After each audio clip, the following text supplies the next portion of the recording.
I remember my first creative space. The first creative space that I ever designed. I called it my Mana Scott. It was in my family home, I must have been about 10 years old. There was a couch here, and then there was a couch here. They were kind of like the same couch.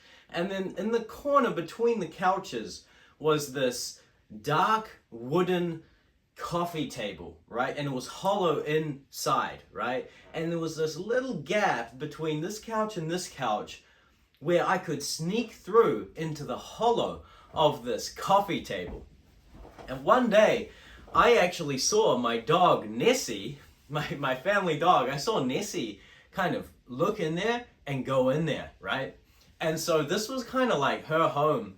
It was like the place where she could hide, but she was still quite young, so she didn't like hiding that often. She liked being around us. But I noticed that she kind of like made it her little den, and I thought that was really cool. And I actually peered in once, my little 10-year-old eyes, and I'm like, oh my God, this is like a magical little space here. And so, being inspired by my dog Nessie, I went in there and I took a little lamp, right? And I took a little journal thing, and I took a book with me. And I literally went in there and I was there for like hours. I turned on the lamp and I was just, hunched there. I was, I'm a small guy in general, but back then I was a small kid, obviously. And so I was fairly comfortable, just kind of crouched there, doing some writing, doing some reading. I was writing my first kind of fantasy story ideas in the Mana Scott, and I was reading my, these fantasy books that I was into, and yeah, that was kind of like my first creative space, and I made that my own over the next few years. I just had my books stacked up. I had my little, my little writing scrapbooks, my lamp. I brought little cups of tea in there, and this was my Mana Scott. This was my first creative space. And Nessie didn't mind either, she would come in there and she would join me, and she would also be in there with my piles of fantasy books and scrapbooks of ideas. And so that was my Mana Scott, but of course, like any shell, you eventually grow out of it, and physically I got to a point where I couldn't go in the Mana Scott anymore, and as I became more of a teenager, I felt awkward and embarrassed about the things that I did as a kid. Anyway, looking back in hindsight, that was actually my first experience of being in this like kind of really enclosed kind of warm space, a warm creative space to just an abode, a creative sanctuary to kind of hide away in and gather my thoughts, gather my ideas and all of my inspiration, and be in solitude, away from the loudness of the world and away from other people, so that I could just engage in my own imagination, and I could read the books that I wanted to read and write the stories that I wanted to write. And that's how I see the value of a creative space, right? My word for it is, of course, the Mana Scott.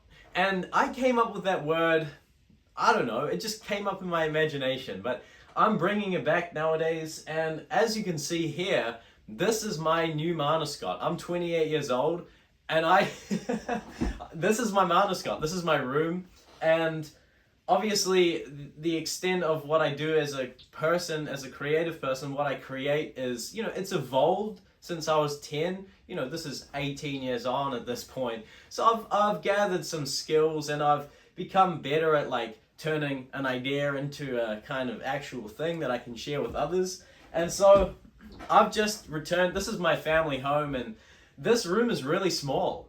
It's really small, but I actually love it for that reason, It's just right. I can design it in just the perfect kind of way, and I've spent today kind of redesigning it because I've been on an adventure. I started this channel on my kind of summer New Year's adventure, and I'm back now. I'm ready to get creating. I've designed this Mana Scott. I've optimized this space for creativity, creative expression, and I can't wait to share all of the things that I have to share, and I've got a lot to share. But as you can see, I've got my keyboard, so I'm going to be composing a bunch of music, gonna be practicing a lot of piano this year. I plan to do 3 hours a day, so we're gonna go in. I'm really excited about practicing. I got my computer here, so I'm gonna be doing like a bunch of composing music, you know, fantasy music, kind of piano music, groovy, funky keyboard music. I'll be composing all kinds of music, you know.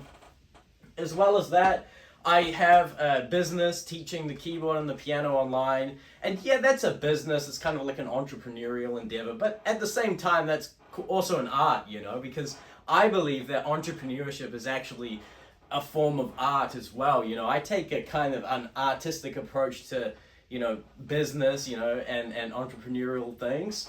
And yeah, so that's going to be happening here as well. And in the corner here is my laptop is in the corner here. And that's where I'm going to be doing my writing. I've got my books on this laptop, so I'm going to be writing my books. I'm writing a book, not books. I can't manage 2 books. I can hardly manage 1. But I'll be writing my book on there. And I've got the rest of this desk space to be reading and, you know, just doing other kinds of things, just nourishing my creative spirit. And that's what I'm planning to do over the next 7 months. I'm planning to become a bit of a recluse and kind of hide away in solitude here in my Manascot and just create as much as I can. I'm really excited about that. And I'm excited about this new channel, Josh's Stories, where I can just share the story and share other stories from my life and just like kind of hopefully inspire people and inspire you to, I don't know, tell your story or create things. And yeah, that's kind of the idea. But yeah, that's about all I wanted to share with this one. Good luck, and I'll see ya.